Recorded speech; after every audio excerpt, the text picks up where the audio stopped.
ನಮಸ್ಕಾರ ವೀಕ್ಷಕರೇ, welcome to ನಮಸ್ತೆ ಇಂಡಿಯಾ ಕುಕಿಂಗ್ ಚಾನಲ್. ಇವತ್ತು ನಮ್ಮ ಚಾನಲ್ನಲ್ಲಿ ತುಂಬಾನೇ ಆರೋಗ್ಯಕರವಾದ ಮತ್ತು ಮೃದುವಾದ ರಾಗಿ ಇಡ್ಲಿ ಮಾಡೋದು ಹೇಗೆ ಅನ್ನೋದನ್ನ ನೋಡೋಣ.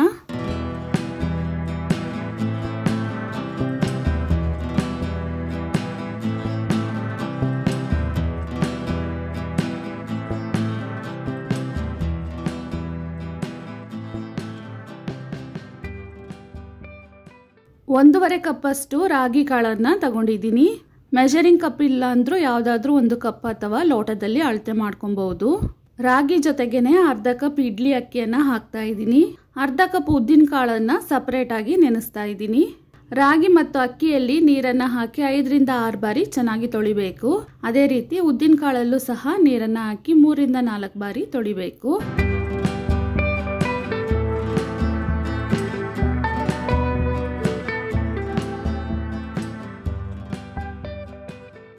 ನೋಡಿ, ಚೆನ್ನಾಗಿ ಈ ರೀತಿ ತೊಳೆದ್ಬಿಟ್ಟು ನೀರನ್ನ ಹಾಕಿ ಇದನ್ನ 6 ಅವರ್ ನೆನೆಯಕ್ಕೆ ಬಿಡಬೇಕು.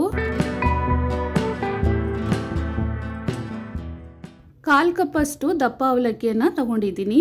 ಇದನ್ನ ಒಂದು ಕಪ್ನಲ್ಲಿ ಹಾಕ್ತಾ ಇದ್ದೀನಿ.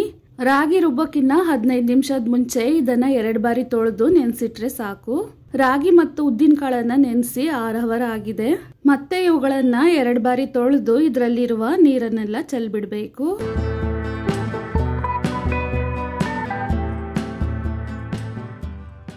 ರಾಗಿಯನ್ನ ಈ ರೀತಿ ಕ್ಲೀನ್ ಮಾಡ್ಕೊಬೇಕು. ನಾನು ಕಲ್ಲಿಲ್ಲದ ಶುದ್ಧವಾದ ರಾಗಿಯನ್ನೇ ತಗೊಂಡಿದ್ದೀನಿ. ಆದ್ರೂ ಒಂದ್ಸಲ ಚೆಕ್ ಮಾಡ್ಕೊಳ್ತಾ ಇದ್ದೀನಿ.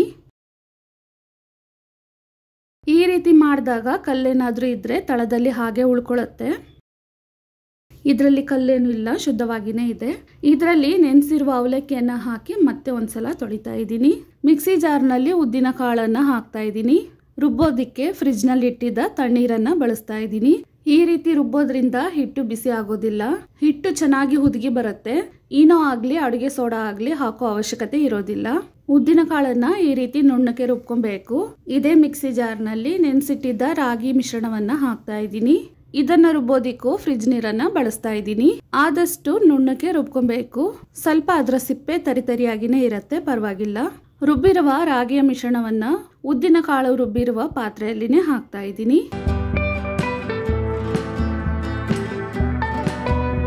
ಇವಾಗ ಪೂರ್ತಿ ಹಿಟ್ಟನ್ನ ರುಬ್ಬಿಯಾಗಿದೆ. ರುಚಿಗೆ ತಕ್ಕಷ್ಟು ಕಲ್ಲುಪ್ಪನ್ನ ಹಾಕಿ ಇವಾಗಲೇ ಮಿಕ್ಸ್ ಮಾಡಿಡ್ತಾ ಇದ್ದೀನಿ. ಕೈಯಿಂದಾನೇ ಹಿಟ್ಟನ್ನ ಕಲಿಸ್ಬೇಕು, ಆವಾಗಲೇ ಚೆನ್ನಾಗಿ ಹುದುಗಿ ಬರುತ್ತೆ.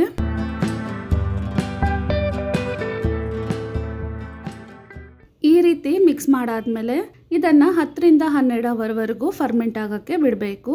ಇವಾಗ ನೋಡಿ, ಹಿಟ್ಟು ಚೆನ್ನಾಗಿ ಉಕ್ಕಿ ಬಂದಿದೆ. ಇದನ್ನ ಜಾಸ್ತಿ ಮಿಕ್ಸ್ ಮಾಡಬಾರ್ದು. ಮೇಲೆ ಇರುವ ಹಿಟ್ಟನ್ನು ಮಾತ್ರ ನಿಧಾನವಾಗಿ ಮಿಕ್ಸ್ ಮಾಡ್ಕೊಳ್ತಾ ಇದ್ದೀನಿ.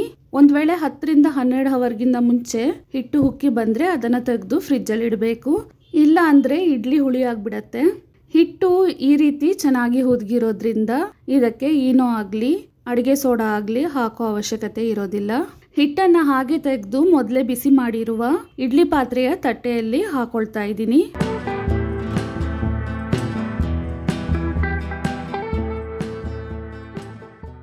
ಮುಚ್ಚಳವನ್ನ ಹಾಕಿ 20 ನಿಮಿಷದವರೆಗೂ ಇದನ್ನ ಬೇಯಿಸ್ಕೊಬೇಕು. ನೋಡಿ, ಇಡ್ಲಿ ಎಷ್ಟು ಸಾಫ್ಟ್ ಆಗಿ ಬೆಂದಿದೆ. ಸ್ಟವ್ ಅನ್ನ ಆಫ್ ಮಾಡಿಬಿಡೋಣ. ಇಡ್ಲಿ ತಟ್ಟೆಯನ್ನ ಸ್ವಲ್ಪ ತಣ್ಣಕ್ಕಾಗಕ್ ಬಿಟ್ಟು ಆಮೇಲೆ ಸ್ಪೂನ್ನಿಂದ ಇಡ್ಲಿಯನ್ನ ತೆಗಿಬೇಕು. ತುಂಬಾನೇ ಆರೋಗ್ಯಕರವಾದ ಮತ್ತು ರುಚಿಕರವಾದ ರಾಗಿ ಇಡ್ಲಿ ಇವಾಗ ರೆಡಿಯಾಗಿದೆ.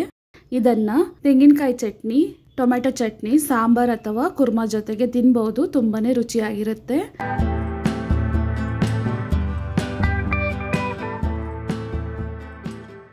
ವೀಕ್ಷಕರೇ, ಈ ವಿಡಿಯೋ ನಿಮಗೆ ಇಷ್ಟ ಆಗಿದ್ದರೆ ನಮ್ಮ ಚಾನಲನ್ನು ಲೈಕ್ ಮಾಡಿ, ಸಬ್ಸ್ಕ್ರೈಬ್ ಮಾಡೋದನ್ನು ಮರೆಯಬೇಡಿ. ಧನ್ಯವಾದಗಳು.